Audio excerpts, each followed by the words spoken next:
Vaincre les puissances des ténèbres par la puissance de la prière et la parole. Je vais juste lire une écriture pour vous montrer à quel point le diable est vicieux et méchant et la raison pour laquelle nous devons faire de la prière un mode de vie. La prière n'est pas une partie de nos rituels religieux. La prière n'est pas un rituel, c'est un système d'assurance qui engendre la puissance de Dieu nécessaire pour une vie victorieuse. Si vous n'avez pas cette compréhension, vous serez inutile et vaincu par le diable, car le diable sait que Dieu a un but pour lequel il vous a créé et pour lequel il vous a envoyé dans le monde en ce moment. Si vous le prenez pour acquis, vous serez la seule personne à ne pas être consciente qu'un but repose sur vous. Dieu est conscient, les anges sont conscients et les démons sont conscients. Dieu a joué sa partition, les anges jouent leur partition pour que vous accomplissiez votre but et les démons travaillent nuit et jour pour vous arrêter. Vous êtes probablement le seul à être réticent concernant votre vie et votre destinée. Et donc ce soir, l'un des appels que Dieu m'a envoyé ici pour vous apporter, c'est un appel au réveil, au ministère de la prière et de la parole.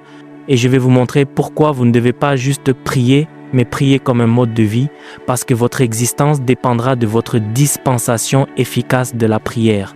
Mais avant de commencer, regardons Jean chapitre 10, verset 10. Jésus parlait. Et voici le prince de la paix.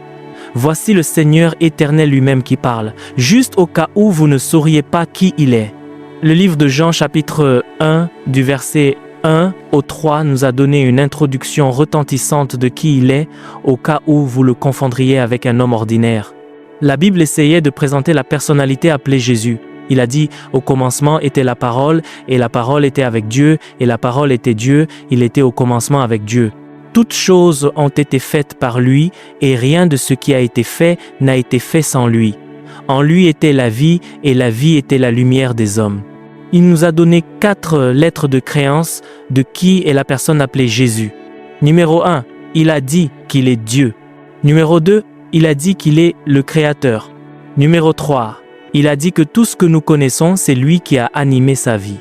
Numéro 4, il a dit que la raison pour laquelle notre existence peut trouver un sens est parce qu'il aimait la lumière. Et dans le contexte de cette lumière, chacun de nous trouve un sens et un but. Ainsi, il est Dieu, il est créateur, il est vie et il est la lumière des hommes. Et donc, lorsque vous lisez Jean 10, verset 10 et que Jésus parle, vous devez comprendre que celui qui parle est l'ancien des jours lui-même sous forme humaine. Et voici ce qu'il a dit. Il a dit qu'il y a une personnalité qui est venue. Il a dit que le diable est son nom. Il a dit que le diable ne vient que pour tuer, pour dérober et pour détruire. Au cas où vous traverseriez le temps et penseriez que la vie consiste à avoir quelque chose à manger et à boire, il vous dit que vous n'avez rien à faire pour avoir un ennemi. Il a dit qu'un ennemi vous a choisi et que cet ennemi a la capacité et la propension à la méchanceté pour tuer, pour dérober et pour détruire. Cependant, il a dit « Je suis venu afin que vous ayez la vie et la vie en abondance ».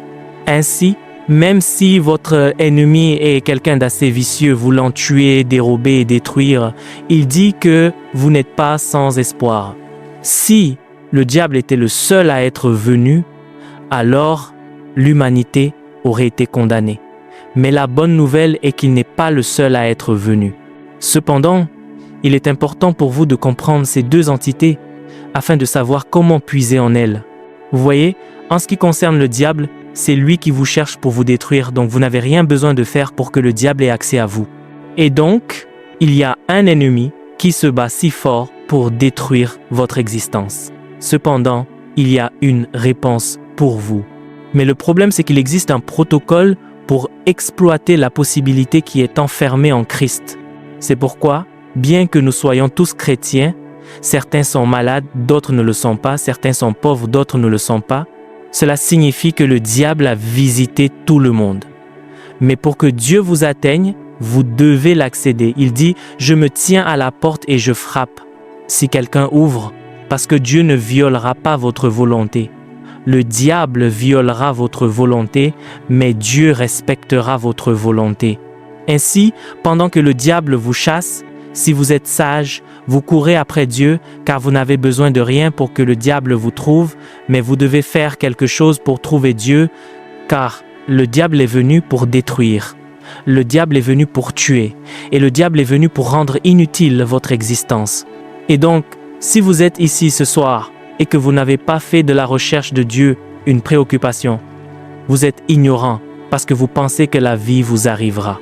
Vous pensez que la vie est une fonction de chance et de hasard. Ce n'est pas le cas.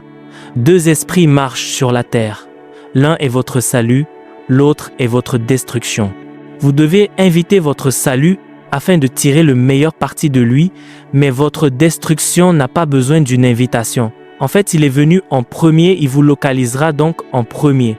C'est pourquoi l'invocation du nom du Seigneur avec désespoir doit devenir les dires même de notre existence. Le diable ne vient que pour tuer, pour dérober et pour détruire. Mais si j'avais le temps, je vous aurais montré la structure de la démolition. Vous savez, Paul parlait dans 2 Corinthiens chapitre 2 verset 11 des Essimés. Il a dit que nous ne devrions pas ignorer ses desseins, car il est possible pour vous de sous-estimer le diable, il est possible pour vous de saper le diable, il est possible pour vous de mépriser le diable, et si vous le faites, vous le regretterez. Regardez la terre par exemple lorsque vous allez à l'hôpital. Vous savez, pour une conférence comme celle-ci, nous avons eu besoin d'apporter des panneaux d'affichage pour vous faire savoir que quelque chose se passe pour que vous veniez. L'hôpital n'a pas besoin de publicité, vous paierez de l'argent, pourtant vous ne trouverez jamais l'hôpital vide. Le problème des hôpitaux est l'espace. Chaque hôpital cherche plus d'espace, car chaque jour des gens qui sont en crise y sont dirigés en grand nombre. Alors, quand vous voyez le genre de dommages et de décadences qui se produisent dans le monde, cela vous éduque sur le fait que le diable n'est pas une créature à prendre pour acquis. Même s'il est vaincu en Christ, c'est un fou qui se bat et il se bat encore. Quand vous regardez l'immoralité dans la société, cela vous avertit que le diable a un système intelligent qu'il veut. Il n'est pas juste quelqu'un qui vagabonde, sans coordination, sans ordre. Le diable est très systématique, le diable est très stratégique. Et donc, les croyants doivent apprendre la voie de la prière afin de vaincre le diable. Vous savez, lorsque Paul parlait dans Éphésiens chapitre 6, à partir du verset 10, il a commencé à nous conseiller de tenir bon, parce qu'il est possible pour vous de vous allonger et de vous détendre et de vous dire, si ça doit arriver, ça arrivera. Rien n'arrive. Tout ce que vous voyez arriver est fait pour arriver. Il n'y a rien de tel que, si ça doit arriver, ça arrivera. Paul a dit, ayant tout fait pour tenir bon, tenez ferme donc, il dit, car nous n'avons pas à lutter contre la chair et le sang. Et il a commencé à nous donner une intelligence sur la façon dont la structure démoniaque est créée. Il dit, nous luttons contre les principautés, contre les puissances, contre les dominateurs des ténèbres et contre la méchanceté spirituelle dans les lieux célestes. Il y a donc une structure et il y a un ordre que la vie démoniaque a mis en place. Si j'avais le temps d'enseigner ce soir, j'aurais pris le temps de vous montrer ce qu'est une principauté. Une principauté est un prince dans le royaume démoniaque. Parce que si vous étudiez les esprits, il y a des esprits qui sont des messagers, les autres esprits qui sont des dirigeants. Tous les esprits ne sont pas des messagers. Si vous regardez la lumière, les anges sont des messagers, mais le ciel a une armée qui est au-delà des anges. Il y a des séraphins dans le ciel, il y a des dominations dans le ciel, il y a différents princes dans le ciel qui ne sont pas des messagers. Certains d'entre eux, leur travail est de s'asseoir sur des trônes dans le ciel et de parler avec Dieu. Et ainsi, quand Jean est entré au ciel, il a vu 24 trônes et il a vu d'autres créatures assises sur ces trônes. De la même manière que Dieu a un trône, il y a d'autres esprits aussi qui ont un trône. Et le travail de ces esprits, ils ne vont jamais en mission. Leur travail est juste de jouir de l'intimité avec Dieu de temps en temps. C'est tout ce pourquoi ils ont été conçus. Ainsi, dans le royaume spirituel, il y a des esprits qui sont des princes. Et il y a d'autres esprits qui sont des messagers. Pourquoi cherchez-vous les morts? Quand certains anges se sont rebellés, ils sont tombés de l'ordre angélique, mais cela ne signifie pas qu'ils sont devenus des messagers. Même dans le royaume démoniaque, il reste des princes. Ce sont eux qui dirigent les démons, et donc ce que Paul nous enseignait dans Éphésiens chapitre 6, il ne parlait pas de démons. Maintenant, quand vous rencontrez un démon, vous pouvez dire « Au nom de Jésus, sors !» Et le démon partira, car un démon n'a pas le droit légal d'occuper quoi que ce soit, c'est un esprit désincarné. Ce que vous voyez, c'est que lorsque vous rencontrez un prince et que vous dites « Au nom de Jésus », il vous dira « Jésus, je connais ». Il vous aidera à appeler le nom. Vous savez, quand Jésus jeûnait sur le mont de la Transfiguration, le diable est venu à lui et a dit « Si tu es le Fils de Dieu, change ces pierres en pain ». Maintenant, quand Jésus a fini de jeûner, vous devriez savoir que l'onction sur sa vie devrait être la plus puissante. Mais vous voyez, ce n'est pas un démon. Un démon le voit et tremble. Une principauté vient à lui et essaie de négocier le pouvoir et l'autorité. Il a dit « Si tu es le Fils de Dieu, change ces pierres en pain ». La Bible dit que les 7 fils de Séva sont allés chasser les démons. Ils ne savaient pas que la personne là-bas était un prince. Et quand ils ont commencé à parler, avant qu'ils ne disent Jésus, le démon leur a dit « Jésus, je connais. Paul, je connais. Qui êtes-vous » Vous pensez juste que si vous appelez le nom et qu'ils entendent, ils trembleront. Ceux-là sont des princes. Il y a une loi qui dicte la façon dont ils fonctionnent. Et donc, si vous appelez le nom de Jésus et que vous n'êtes pas sous l'autorité de Jésus, vous ne pouvez pas marcher contre le prince, parce que lorsque vous vous dressez contre un prince et que vous dites « Au nom de Jésus », il dira « À propos de vous, vous avez forniqué hier. De quel Jésus parlez-vous » Parce que la seule fois où vous pouvez utiliser ce nom ici, c'est lorsque vous-même, vous êtes sous son gouvernement. Si vous n'êtes pas sous son gouvernement, vous ne pouvez pas utiliser ce nom, car ils vous demanderont d'abord qui parle. Qu'est-ce qui vous fait sentir que vous avez le droit d'appeler ce nom? Alors, quand les croyants ne sont pas conscients, ils penseront que tout esprit est un esprit serviteur. Tous les esprits ne sont pas des esprits humains. Ils s'inclinent tous devant le nom de Jésus, mais cela dépend de qui l'utilise. Il est dit, au nom de Jésus, tout genou fléchira. Mais qui utilise ce nom? Quand vous venez et dites, au nom de Jésus, ils vous demanderont, avez-vous la révélation de ce nom? Si vous venez et dites, au nom de Jésus, ils vous demanderont, êtes-vous sous l'autorité de ce nom? Toi qui as changé les chiffres de l'argent dans ton bureau hier et volé 1 million, est-ce toi qui viens maintenant dire, au nom de Jésus, parce que tu portes un costume? Ne sais-tu pas que je suis un prince dans le royaume des princes? Nous fonctionnons selon les lois du royaume spirituel, et tu as violé la loi, donc tu n'as pas le droit d'appeler ce nom. C'est ainsi que fonctionne le royaume démoniaque. Si vous ne savez pas que ces êtres ont un système et une structure qui sont régis par des lois spirituelles, vous prendrez les choses pour acquises. Et ainsi, quand vous commencez à voir les choses qui se passent dans le monde, vous comprendrez la place du sacerdoce, pas seulement de la prière, parce que le sacerdoce est supérieur à la prière. La prière est l'une des façons d'exercer le sacerdoce, mais le sacerdoce est l'acte de se placer sous le gouvernement de Dieu. Et donc, si vous n'êtes pas sous le gouvernement de Dieu, vous pouvez porter le nom de Jésus parce que vous êtes allé dans une école biblique et vous l'appellerez. Parfois, ils s'inclinent devant l'autorité de ce nom, mais ils veulent savoir qui l'utilise. Car si la personne qui l'utilise n'est pas sous le gouvernement de ce nom ne sera pas puissant dans sa bouche. C'est pourquoi 5 chrétiens peuvent se lever et dire « Au nom de Jésus, la manifestation ne sera pas la même. La manifestation sera toujours différente. » La manifestation prouvera qui utilise ce nom, car il ne s'agit pas seulement du nom, il s'agit de qui l'utilise. Ainsi, l'acte d'utiliser la prière pour déconfire les ténèbres est au-delà de la religion.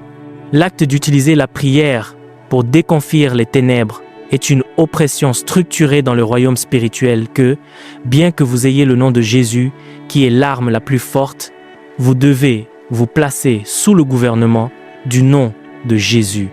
Et ainsi, la prière qui détruit la puissance des ténèbres est d'abord la prière qui transforme. C'est pourquoi nous parlons de prière dans cette affaire. Si votre prière ne vous transforme pas, vous n'aurez aucune autorité contre les puissances des ténèbres. S'il vous plaît, ne vous y trompez pas, il y a actuellement un mouvement de prière en cours et les gens pensent que la prière est une question de volume et de posture. Et ainsi vous trouvez des jeunes qui prient et crient et parce qu'ils ont transpiré et que leur costume est mouillé, ils pensent que c'est la puissance. La sueur n'est pas la puissance. Ne vous y trompez pas. La première chose qui vous arrive si vous voulez lutter contre le diable est de vous assurer que votre prière commence à vous transformer. Cette langue mensongère doit se placer sous le gouvernement. Ce cœur qui trompe doit se placer sous le gouvernement. Ce pied qui est rapide à s'engager dans l'immoralité doit se placer sous le gouvernement. Et donc, le premier fruit de la prière est de transformer. C'est pourquoi la Bible dit, nous tous, le visage découvert, contemplant comme dans un miroir, parce que la prière devient alors l'acte de contempler. Plus vous contemplez la gloire, plus votre propre vie est éditée. Jérémie 33, verset 3 dit, « Invoque-moi, je te répondrai, mais je ne m'arrête pas à répondre. » Il dit, « Je te montrerai des choses grandes et puissantes que tu ne connais pas. » Ainsi, dès l'instant où l'homme commence à prier, ce que Dieu fait, c'est qu'il ouvre le théâtre de l'esprit et il commence à éditer sa vie.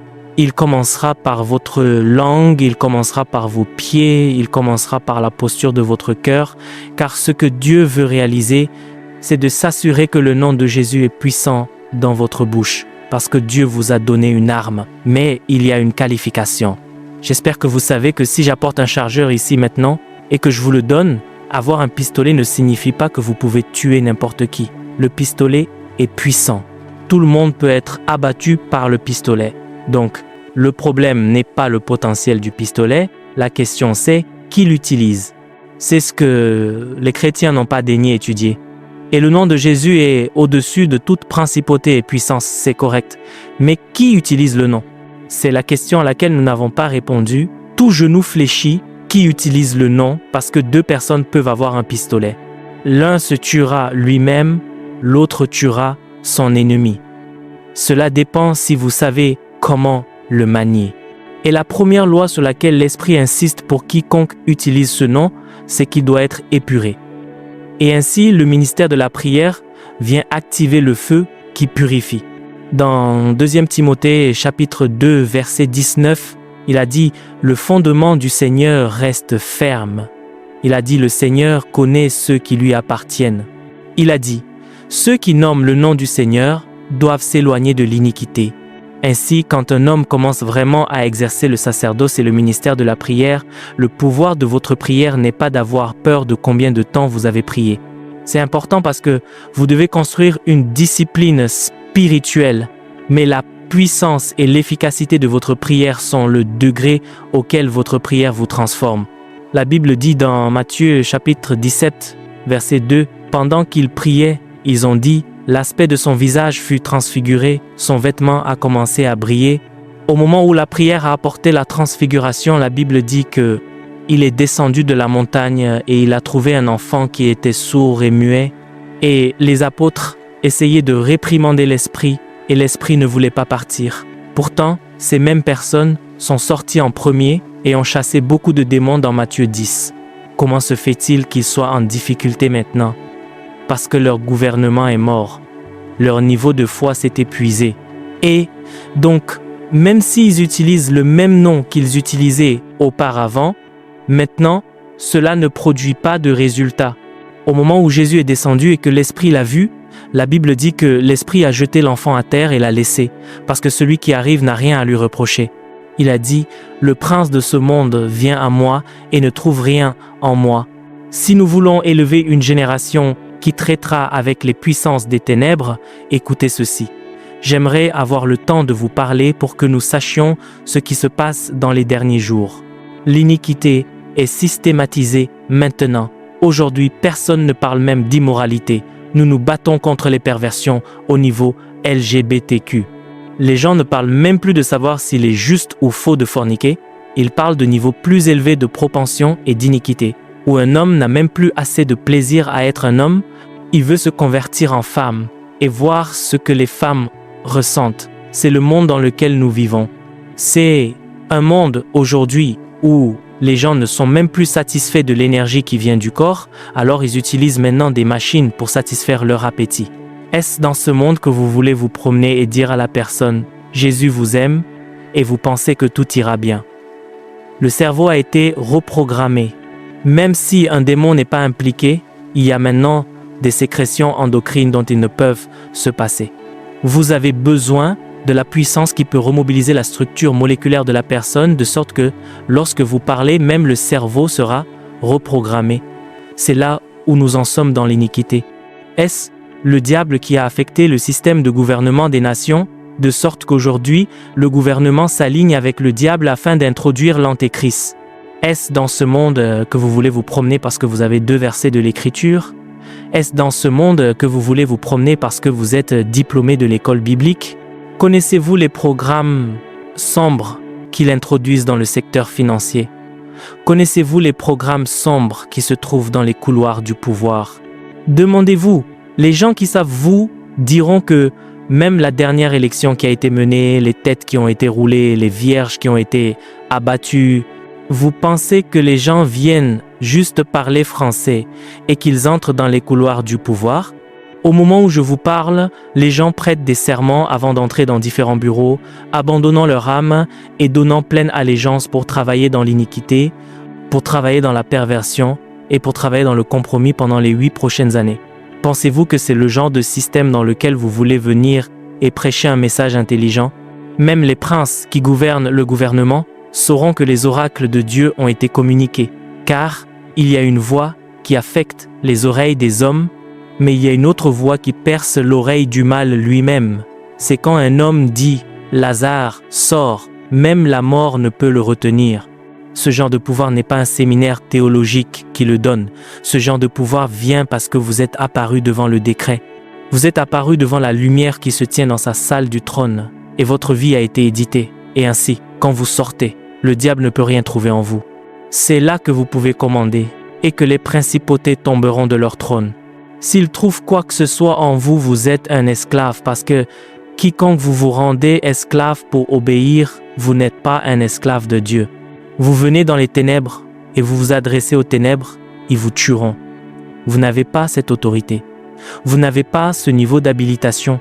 Et ainsi, en plus des armes que Dieu nous a données, nous devons nous placer sous le gouvernement de Dieu. Et ce que fait la prière, c'est de vous amener à cet endroit où vous êtes purifié, de vous amener à cet endroit où vous êtes épuré, de vous amener à cet endroit où vous êtes affiné. Alors, quand vous sortez, vous ne sortez pas seulement avec le nom de Jésus, mais vous sortez en tant que membre authentique dans les armées de Sion. La première chose que fait la prière, c'est la transformation, c'est la transfiguration, c'est la transsubstantiation, jusqu'à ce que le diable n'ait aucune autorité sur ce que vous faites. La deuxième chose que fait la prière est de libérer la puissance de Dieu. La puissance, il y a de la puissance enfermée dans notre esprit, mais il existe une technologie pour la libérer. Il est dit dans Éphésiens chapitre 3, verset 20, « Dieu est capable de faire infiniment au-delà de tout ce que vous demandez ou pensez. » Mais il y a une condition, c'est selon la puissance qui agit en vous. Et donc, s'il n'y a aucune puissance agissant en vous, Dieu ne pourra pas faire. C'est pourquoi de nombreux chrétiens sont des victimes. Parce que même si Dieu veut faire, Dieu n'est pas capable de faire, parce qu'il n'y a aucune puissance en action.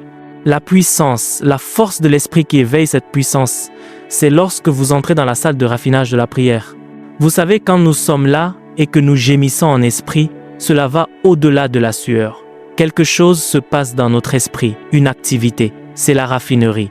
Pour ceux d'entre nous qui étudient la chimie, vous savez que le pétrole brut est appelé diamant noir. C'est l'une des richesses les plus enfouies que vous puissiez trouver, mais il est inutile sous forme brute. Lorsque vous l'exposez à la chaleur dans la raffinerie, différentes réactions commencent à se produire dans la tour de fractionnement. Au fur et à mesure que l'huile commence à monter, l'huile commence à se séparer. Un point viendra où vous trouverez du bitume, un point viendra où vous trouverez de l'essence, un point viendra où vous trouverez du diesel, un point viendra où elle deviendra même volatile et vous trouverez du butane. À ce niveau, cela peut vous brûler. C'est ainsi que la puissance qui agit dans le croyant, ce qui est en vous est sous forme brute. Un croyant qui peut ressusciter les morts peut mourir sans onction. Un croyant qui devrait guérir les malades peut mourir avec la maladie. Lorsque vous vous rendez au lieu de prière, vous remarquerez que la première chose qui commencera à attaquer la prière est la chair. Car la chair sait que ce que vous faites, c'est la mortifier et que les potentiels de votre esprit vont prendre vie.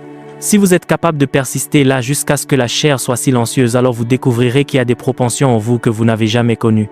Vous sortirez du lieu de prière et soudain, vous pourrez regarder l'endroit et vous saurez qu'un démon est là et vous vous adresserez à ce démon. Vous sortirez du lieu de prière et vous parlerez et soudain vous découvrirez que les mots que vous prononcez ne sont plus du Oussa, ils deviennent esprit et vie, car nous n'avons pas été envoyés pour parler uniquement un langage humain, nous avons également été envoyés pour parler un langage ancien et immortel. Jésus a dit, les paroles que je vous dis sont esprit et vie. Quelle est l'économie de Dieu qui convertit ses potentiels pour devenir dynamiques? Nous avons trop de prédicateurs mais moins d'intercesseurs. Les gens se lèvent, cherchent des messages en ligne, les mélangent et viennent prêcher des messages dont ils ne savent pas d'où ils viennent. Même les artistes musiciens aujourd'hui, ils se promènent simplement en collectant des honoraires. Ils ne s'intéressent qu'à l'argent. Ils n'ont même rien de leur esprit. Et quand ils découvrent qu'ils sont secs, ils chercheront des chants ouins et chanteront parce que le chant lui-même a de l'onction à l'intérieur. Il ne s'agit pas du chanteur. Quiconque chante cette chanson aura de l'onction. Et donc, parce que leur homme intérieur est sec, ils cherchent une chanson qu'un homme qui a une place robuste a téléchargée du ciel et ils portent cette chanson sur leur épaule comme une arme. Pendant ce temps, leur propre esprit ne peut rien recevoir. Comment pouvez-vous dire que vous êtes un psalmiste et que vous ne pouvez pas capter de mélodie du ciel? Comment pouvez-vous dire que vous êtes un psalmiste et que vous avez maintenant 7 choristes, que vous êtes en uniforme, que vous voyagez en classe affaires, facturant aux gens 5 millions pour venir performer? C'est en fait une performance. L'autre jour, ils m'ont dit que quelqu'un facturait 20 millions et j'ai dit combien ont-ils mis pour organiser toute la conférence? S'ils doivent vous donner 20 millions pour venir chanter pendant 10 minutes, même Dieu sait que certains d'entre nous ne feront pas cette erreur, car je sais que Dieu n'entend pas la mélodie, Dieu entend l'esprit. Et s'il n'y a pas d'esprit en vous, il n'y a rien à entendre. Trop de potentiels sont enterrés. Savez-vous que le nombre de personnes qui sont ici aujourd'hui est plus nombreux que l'église avec laquelle Jésus a commencé? Jésus a commencé avec 120 hommes. Ils ont changé leur monde. Et donc, nous sommes devenus une génération qui met l'accent sur le nombre et non sur la stature. Et ainsi, nous pouvons être 10 000, mais nos villes meurent. La Bible dit que Paul et Barnabas, chaque ville où ils entraient, ils la bouleversaient. Quel genre de christianisme avaient-ils? Ces gars étaient volatiles. S'ils entraient dans un territoire, les princes savaient que des hommes étaient venus là. Ils vous diront, cet homme qui a causé des ravages dans l'autre ville est venu dans notre propre ville. Mais dans notre lieu aujourd'hui, nous avons des églises encore plus nombreuses que le nombre de disciples dans l'église primitive. Mais pourtant, vous ne pouvez rien voir parce que nous n'avons que du potentiel qui n'est pas transmis. Beaucoup ne prient pas. Certains prêchent la prière, certains chantent la prière, mais beaucoup ne prient pas. Si vous commencez à prier, cela se verra. Cela ne peut pas se cacher, car ce que Dieu a enfermé en vous sera libéré. J'ai entendu l'histoire d'un prédicateur qui a été invité à une convocation aux États-Unis, c'est un rituel. Vous savez, la plupart des universités là-bas ont commencé comme des institutions de mission, et donc, afin de maintenir leur culture et leur héritage, elles font ces choses tout le temps, surtout pendant la convocation.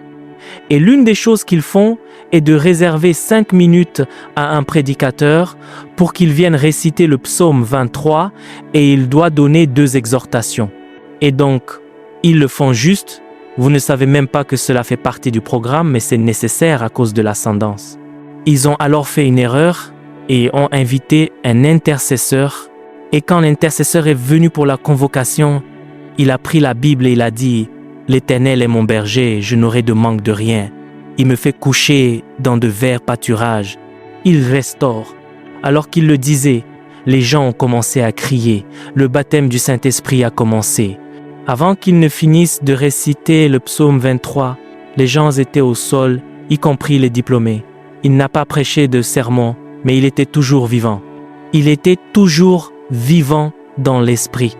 Pour lui, parler pendant 5 minutes et que Dieu ne bouge pas, la puissance de l'esprit se mobilise par les mots, mais un esprit ne sera pas mobilisé sauf si votre propre homme intérieur est en feu. Un homme nous a raconté une histoire lorsque nous l'avons rencontré à Lagos. Il a dit qu'il y avait une fille qui était démonisée, le père était riche et ils étaient en Israël. L'homme a appelé tous les prédicateurs nationaux qu'il connaissait parce qu'il avait l'argent. Ils ont prié, pas un n'est venu. L'homme est devenu frustré. Il a alors appelé des mages et des enchanteurs.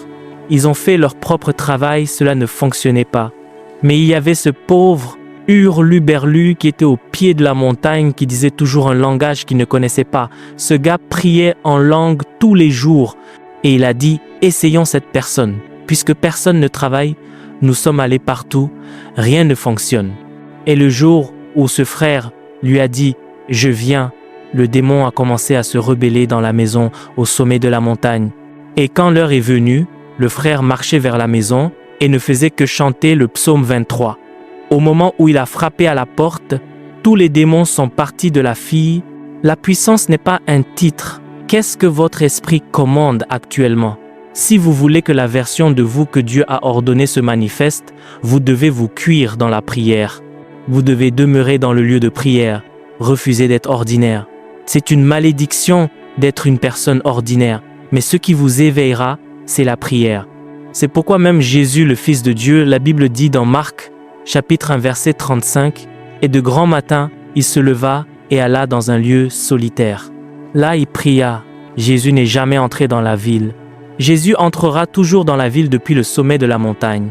Et parce qu'il venait d'un terrain plus élevé de prière, chaque jour où il entrait dans la montagne, chaque démon savait que le prince était venu. Pourquoi êtes-vous là où les démons sont, pourtant ils ne remarquent pas que vous êtes là? Pourquoi êtes-vous là où le mal se produit, pourtant ils ne remarquent pas que vous êtes là? Pendant ce temps, vous êtes diacre dans l'église, vous êtes apôtre, vous êtes prophète, vous êtes pasteur, vous avez tous les titres qui apportent l'honneur, mais il n'y a aucun témoignage sur votre vie. Jésus n'a pas envoyé de prédicateurs dans le monde. Il a envoyé des témoins. Il a dit « Allez dans le monde entier et soyez mes témoins ». Il y a quelque chose dans votre esprit qui fera de vous un témoin. Seule la prière a la capacité d'aller assez profond pour l'excaver. Et lorsque cette chose se manifeste, la façon dont vous le savez n'est pas dans votre grammaire, c'est le fait que les démons vont commencer à répondre. Quand Jésus est descendu de 40 jours de jeûne et de prière, il est entré dans la même synagogue où il était entré pendant 30 ans sans parler. Les démons ont commencé à crier « Pourquoi es-tu venu avant ton heure ?» Nous ne nous adresserons pas aux entités démoniaques, même si nous avons l'arme la plus puissante qui est le nom de Jésus, sauf si nous commençons à déverrouiller les choses que le Seigneur a mises dans notre esprit. Je suis persuadé que, avant que cette conférence ne soit terminée, votre côté divin commencera à se manifester. Je suis persuadé qu'avant que cette conférence ne soit terminée, même vous, on dira, nous le connaissions autrefois selon la chair, mais plus maintenant. Car assis sur les sièges que je regarde ici se trouvent des prophètes, des apôtres, des évangélistes, des pasteurs, des enseignants, des agents de puissance, mais le manque de prière nous a gardés ordinaires. Cette conférence ne vous laissera pas ordinaire. La plupart d'entre vous retourneront à leur travail et le travail répondra parce que vous venez dans une autre version. Je prie pour vous aujourd'hui que la main de Dieu qui transforme vienne sur vous et que la version la plus brillante de vous commence à se manifester au nom de Christ.